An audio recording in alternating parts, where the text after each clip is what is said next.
Followers from Erona daw si Sir. Start muna natin.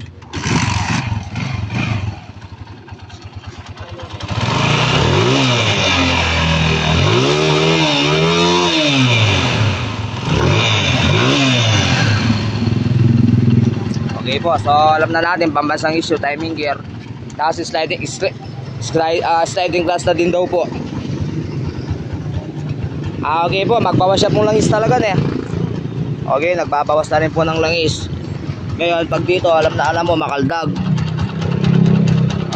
Pagpisil ng clutch, medyo tumatahimik. So, alam na po natin to, clutch damper. Sir, saan sa Erona po?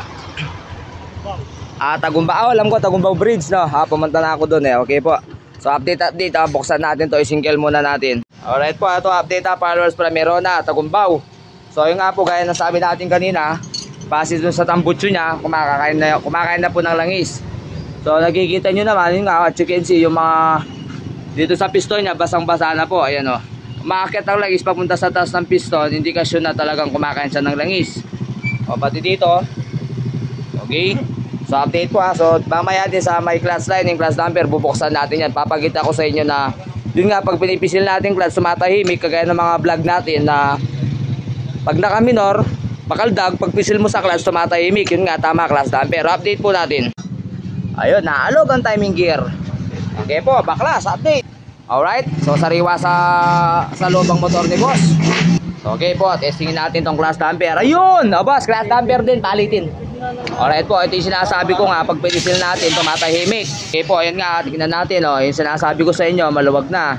Naalog na. So ang pabanting ganito na side plate, natural lang yan, pabante dapat wala. So meron na rin. Pero bilib ako sa motor ni boss, oh. Palinis, alaga to sa langis. Okay.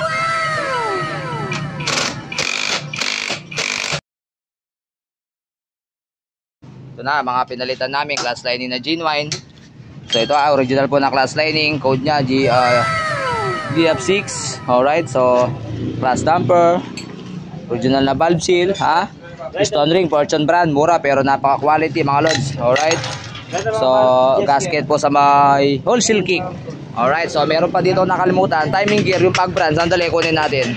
Okay, so ito nga po, di makukumpleto ang back to zero, na palikalindog kung di tayo magpapalit ang timing gear na pag brand. Alright, simple time. Alright, ito nga po mga lods, so nalagay na po natin tong flat housing. At you can see, tingnan natin, dati itong ginawa nito, ginrinder nila, kaya nga may bakas ng grinder.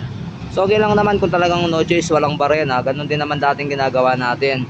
So ngayon nag-upgrade lang tayo. Yun nga, bumili tayo ng mga pambarena, so para mas magandang gawa. So ngayon, ang problema pa rito, kung mapapasin nyo mga lods, nakaganon siya, nakahukub na siya. So yun yung cost nung may play siya ng pa-side. Ngayon ang gagawin lang natin dito para mas maganda yung lapat niya, at the same time matatago na tong mga damage lang to, baliktad natin, kasi baliktaran lang to. Kagandahan pag nakabaliktad to, mas magandang lapat ng plate dito sa gear. Okay, so rematchin na po natin. Yeah, yun nga po, tingnan nyo naman ang pagka-rematchin mga lods. So yun o, yun o, ha? So ngayon binaliktad po natin yung plate, kaya nang sinasabi ko. So ito para dikit na dikit dito sa may garanayan nya o sa may gear. So as you can see, quality. Quality ng gawa, o ibig sabihin quality din po ang tunog nito mamaya. Okay, simple time. Okay po so ito na nga. Kagandahan nito, dati pa original na yung mga valve seal. Ano nga ba pinagkaiba ng local na valve seal sa original? Ito for example, ito po mga valve seal na to, ilang taon na. Pero kung mapapasin nyo, kahit malaki na yung butas, pero hindi po siya nalulusaw. Unlike sa local, buwan lang po ito, nadudurog talaga siya, as in na pag pinasamong ganyan, nagkakanda, iwahiwalay siya. Yan ang kaganda ng original. Lalaki lang yung butas pero malambot pa rin yung pagkagoma niya. So ganyan din po sa one set oil seal magneto o magneto kit. Kaya po ang mga original na mga seal like oil seal magneto, lahat, so quality talaga. Alright, so yan na nga po, nalagay na natin yung mga valve seal. Angat mo. So paano nga ba nagkakaproblema ang valve seal o paano umuusok? Yun nga po, kung mapapasin nyo, ito yung luma. Okay, tsugin siya, lagyan na po ng butas niya. Tignan itong bago, comparison. Yun. Okay, so ganun po. nagli-leak siya. For example lang yan sa oil seal shock, once na may tama na yung oil seal, lumalabas na yung langis. So ganito din po ito. Tumatagos dito yung langis pa ilalim, pupunta sa spark plug, susunugin niya. Yun po yung gustong usok at nagbabawas, okay? So kaya lagi kong suggest, once na nagpalit po ng piston ring, palit din po ng valve seal. O, para ang paggawa po equality at hindi pa doble-doble. For example lang, mahina ng piston ring, nagpalit lang kayo ng valve seal. Pagpalit ng valve seal, kung mahina ng piston ring, uusok pa rin po. O, yun lang po. Dealing work, sharing is caring. So, salpakan na lang po tayo. So, ayos na, malinis na dito. So, yun nga, yung mga gasket natin na laging sinasabi. Yung iba daw, bakit tinatanong ano ba yung 00?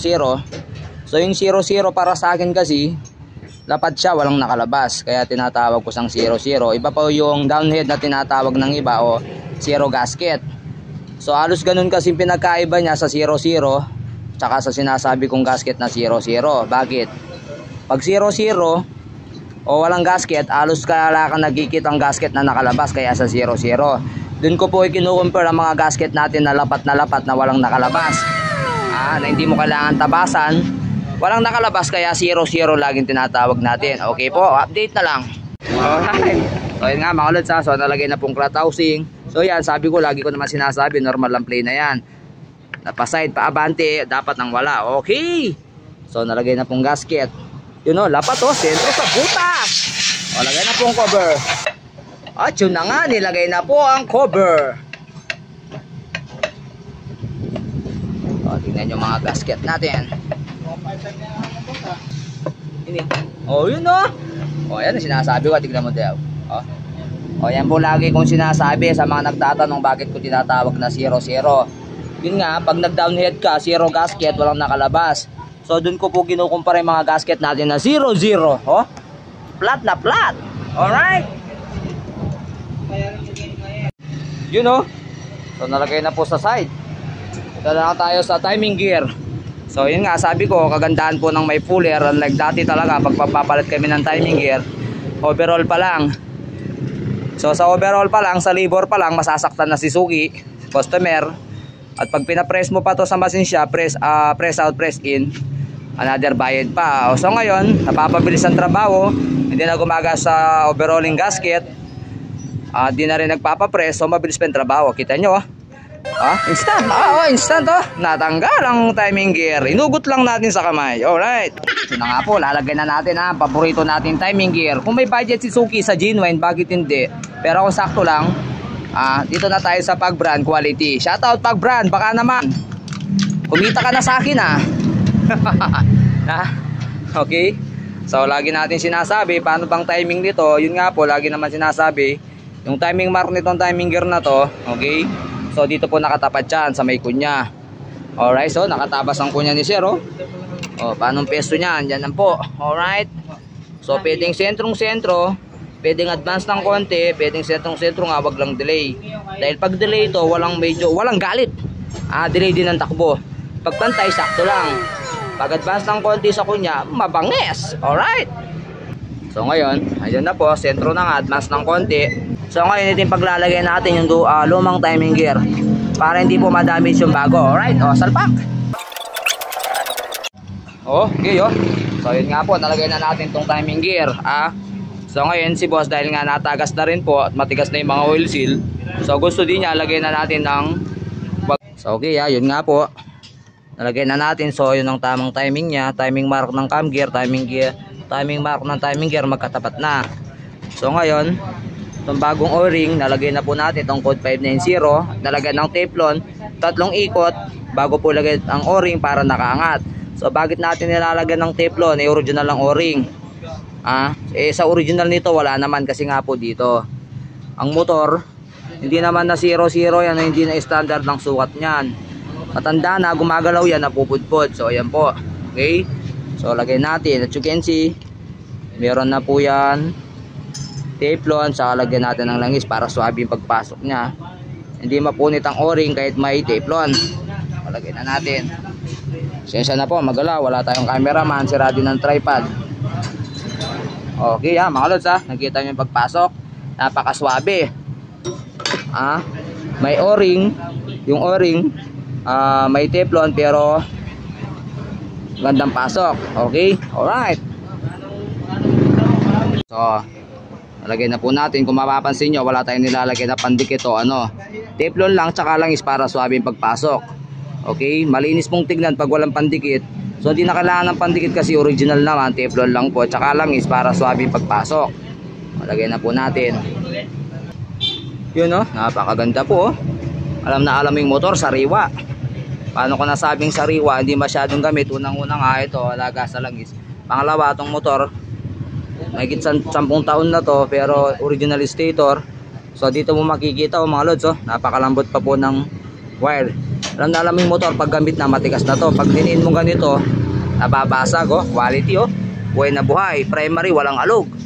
Alright, lagyan na natin pong magneto. Yun pagkalagay ng magneto, check natin. Yun lahat ng angulo, walang alog na paabante. Alright, wala rin side play. Isa lang ibig sabihin nito, lagi nating sinasabi, tahimik. Alright.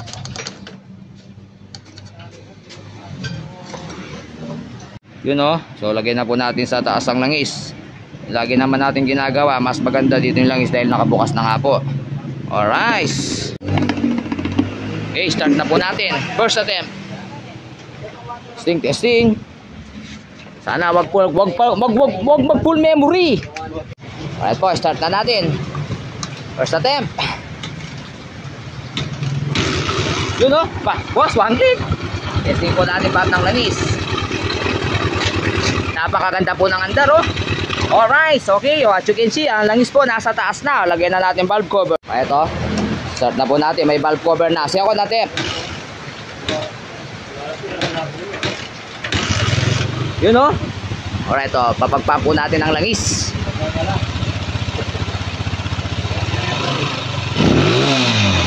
Yun Kondo, may kondong carbon. Alright, goods na goods po.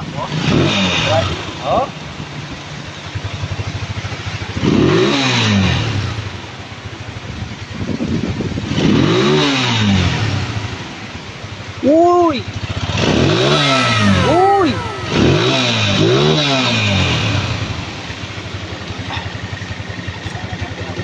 Yung sinasabi ko pag quality yung pyesa, quality yung gawa, saan mo, quality pa rin po, pati andar, quality.